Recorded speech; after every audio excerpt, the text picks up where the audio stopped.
माता की इंकलाब।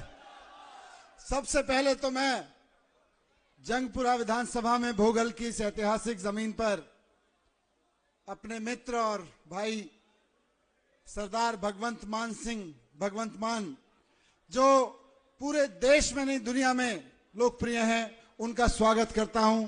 और मैं जंगपुरा के अपने भाइयों बहनों से कहना चाहता हूं, जोरदार तालियां बजा के उनको बताइए कि जंगपुरा की जनता, भोगल की जनता कितना प्यार करती है, उनको कितना सम्मान करती है।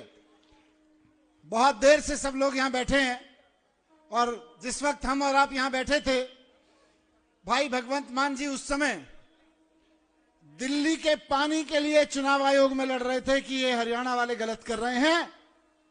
दिल्ली के पानी के लिए अभी लड़ाई लड़के आ रहे हैं वहां। हम लोग जब इंतजार कर रहे थे तो दिल्ली के चुनाव आयोग में बैठ के कि जब चुनाव आचार संहिता लगी हुई है तो दिल्ली के पानी को क्यों काटा जा रहा है, दिल्ली के पानी में जहर क्यों मिलाया जा रहा है, इसको लेके कि चुनाव आयोग को इस वक्त कुछ करने की जरूरत है, ये बात लेके वहां पहुंचे हुए थे। इसलिए थोड़ा उनको आने में देर हुई। तो लेकिन भगवंत भाई, बहुत दिल से लोग इंतजार कर रहे हैं आपका, बहुत प्यार करते हैं लोग आपको, बहुत शिद्दत से इंतजार कर रहे हैं। मैं बहुत थोड़े से शब्दों में अपनी बात रख के आपके और भगवंत जी के बीच में नहीं रहूंगा, सीधे आप लोग बात करें। मैं, आप सब जानते हैं कि 5 फरवरी को दिल्ली में दिल्ली सरकार के लिए चुनाव हो रहा है और अब चारों तरफ यह माहौल बना हुआ है पूरी दिल्ली में कि साहब दिल्ली में तो केजरीवाल की सरकार बन रही है, दिल्ली में तो केजरीवाल की सरकार बन रही है। चारों तरफ पूरी दिल्ली में माहौल बना हुआ है कि दिल्ली में तो केजरीवाल की सरकार बन रही है, झाड़ू वाले की सरकार बन रही है। बीजेपी वाले भी कहने लगे हैं कि दिल्ली में तो केजरीवाल की सरकार बन गई है, 1-2 सीटें कम हो रही हैं पर सरकार तो बन रही है।